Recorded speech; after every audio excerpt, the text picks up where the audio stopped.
Olá, boa noite. O dia em que bandidos tentaram calar a imprensa com arma de fogo e palavras de intimidação. É o retrato da insegurança que cidadãos de bem enfrentam diariamente. E a polícia falou agora há pouco sobre esse caso que aconteceu no bairro Planalto Serrano, na Serra. Quem traz as informações ao vivo do local é Yuri Demuner. Boa noite, Yuri. Tem muita polícia aí hoje, né?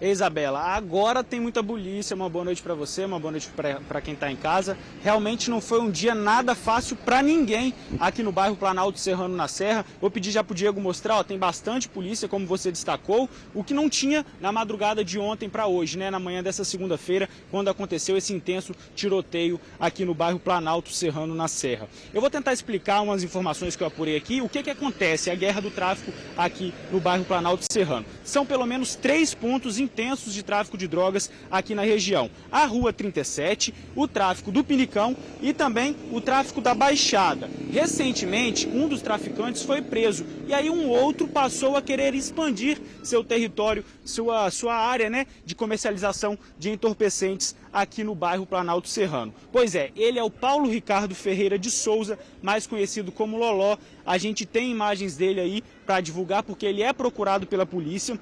E ele é o chefe do tráfico de drogas da Rua 37 e também do Pinicão. E ele está tentando tomar o tráfico da Baixada, que é esse ponto de intensa venda de entorpecentes aqui na região. O que aconteceu? Os traficantes da Baixada se uniram com os traficantes do Bloco B e também do Bloco C para fazer resistência ao Paulo Ricardo, mais conhecido como Loló, para não entregar esse ponto do tráfico de drogas.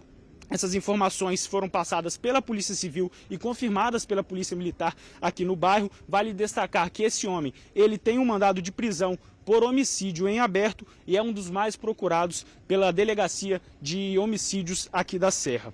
Pois é, depois desse intenso tiroteio dessa madrugada, as equipes de reportagem que vieram de manhã cedo foram ameaçadas de morte aqui durante o trabalho.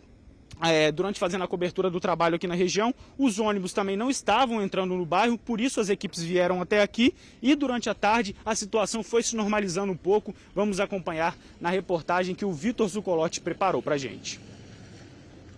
Essa era a aparente tranquilidade no acesso aos blocos do bairro Planalto Serrano, na Serra, durante a tarde desta terça-feira. Nessas imagens temos a movimentação nas ruas de um desses blocos. Até então, nenhuma viatura de polícia circulando. Descendo o bloco é que avistamos uma subindo.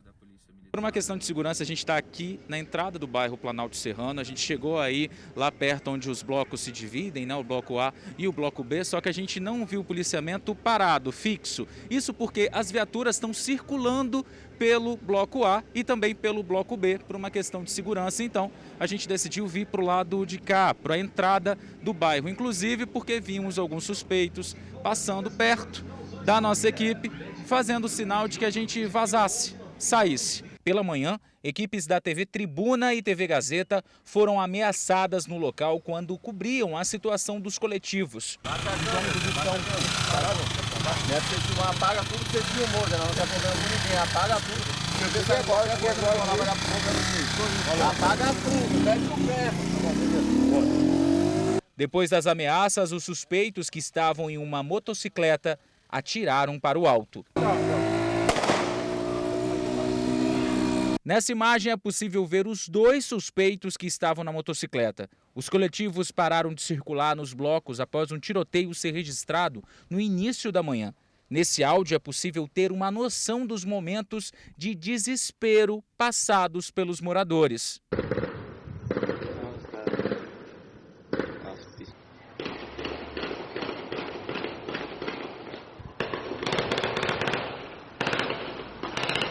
Um homem de 20 anos acabou sendo baleado. Questionamos o secretário de Segurança Pública a falta de policiamento no bairro após o tiroteio e durante a situação de insegurança dos coletivos, que acabou gerando o ataque à imprensa. A Polícia Militar esteve presente, mas naquele momento não havia efetivo suficiente para garantir a segurança dos ônibus no local.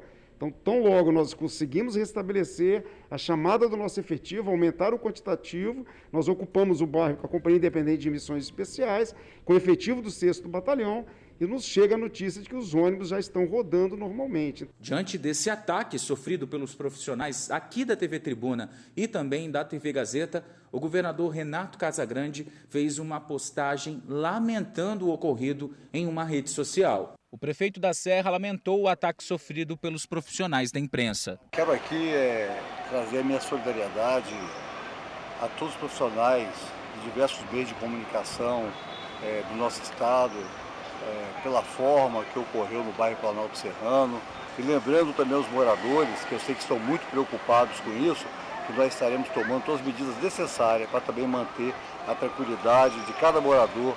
Dessa vez, a imprensa registrou e foi vítima do que sofrem os moradores de bairros dominados pelo tráfico quase todos os dias: a insegurança e o medo. Não toleraremos que isso aconteça. A imprensa ser agredida, a imprensa ser ultrajada, a imprensa ser ameaçada, isso é descabido totalmente. Nós vamos atuar fortemente como nós estamos atuando desde cedo. Fazer prisões e mais apreensões e, quiçá, identificar esses indivíduos que fizeram essa covarde ameaça à imprensa. É isso aí, olha, agora a polícia acabou de fazer a abordagem a um dos ônibus, apesar da nossa equipe durante a tarde não ter visto, muitos coletivos circulando aqui na região. A CETURB informou que as linhas que tiveram o itinerário alterado pela manhã voltaram a circular e que a operação seria normalizada até o final do dia. Como a gente pode ver, de fato foi normalizada essa situação, os ônibus estão circulando, a Polícia Militar está entrando, fazendo revistas, revistando também veículos, motocicletas, pessoas suspeitas, e estão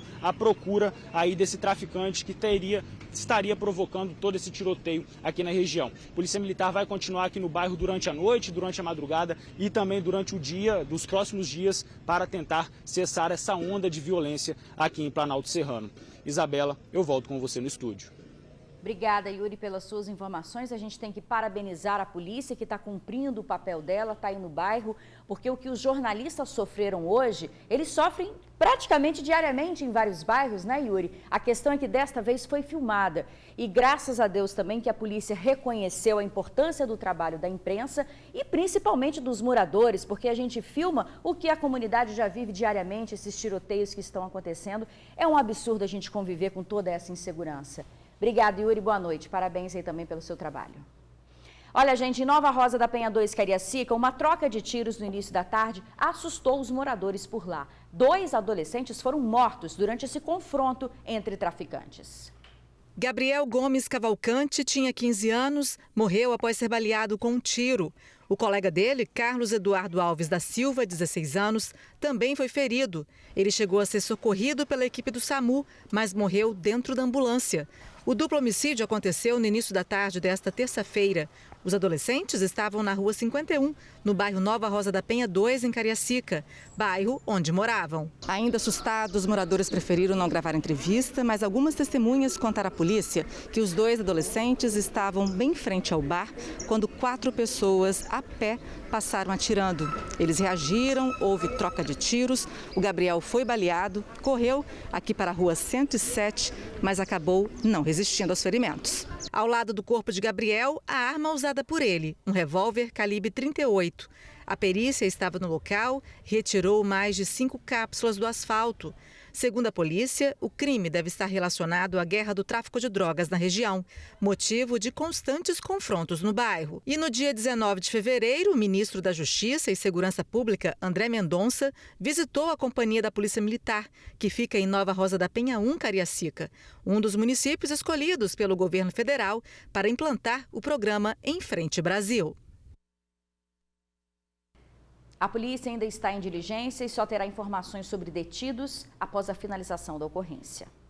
Agora a gente traz a boa notícia. 46 mil doses de vacina contra a Covid-19 chegam ao estado ainda esta semana. E o governador visitou a fábrica de vacina russa em Brasília. A intenção é comprar mais doses para acelerar o processo de imunização aqui no estado. A nova remessa de doses da Coronavac deve imunizar mais de 20 mil capixabas. Segundo o secretário de Saúde, as doses serão destinadas à continuidade da imunização em idosos. A ampla maioria dessas doses serão destinadas a vacinar a população idosa do nosso estado, podendo então avançar na vacinação do grupo entre 80 e 85 e também, em alguns municípios, do grupo entre 75 e 80 anos. O anúncio da chegada de mais vacina acontece no momento em que o Espírito Santo e outros estados estão engajados na compra de doses para acelerar o Plano Nacional de Imunização. Existe um consenso entre 18 governadores brasileiros da necessidade de uma compra complementar. E, neste momento, então, os governadores visitam a planta da fábrica da União Química, que produz a vacina da Sputnik, onde eles puderam conhecer as instalações e estabelecer um diálogo sobre a produção complementar de doses da Sputnik, que poderão ser ofertadas a partir do mês de maio deste ano. O governador Renato Casagrande esteve hoje em Brasília e falou como foi essa visita.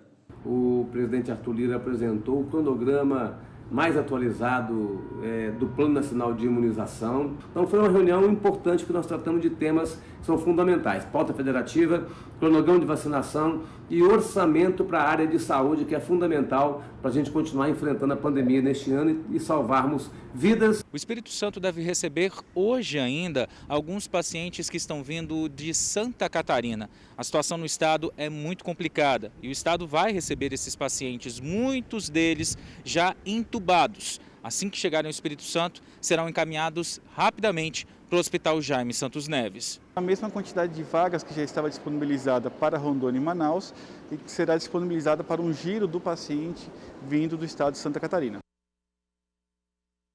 Bom, vamos ver então quanto avançou a imunização aqui no estado. Nós temos o vacinômetro aqui na tela para você. Pode, por favor, trocar a tela. Esse é o de coronavírus, os dados, né, gerais.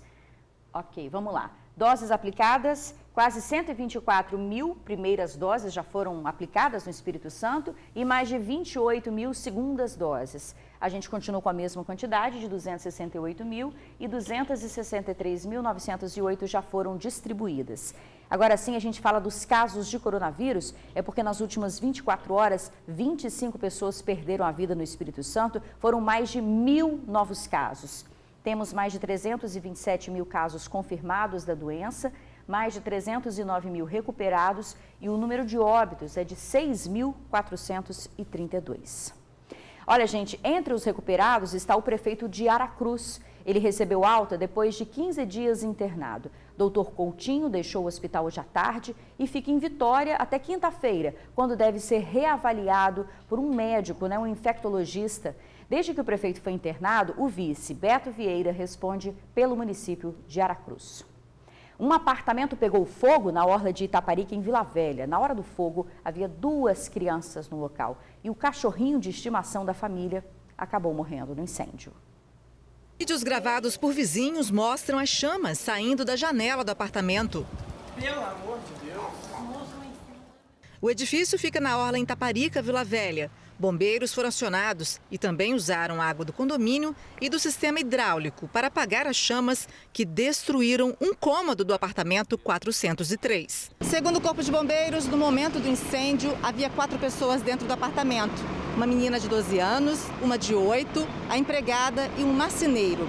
Foi no quarto da menina de 12 anos que o incêndio começou e ela pediu socorro. Vai dar para a gente ter uma noção exata quando houver a perícia.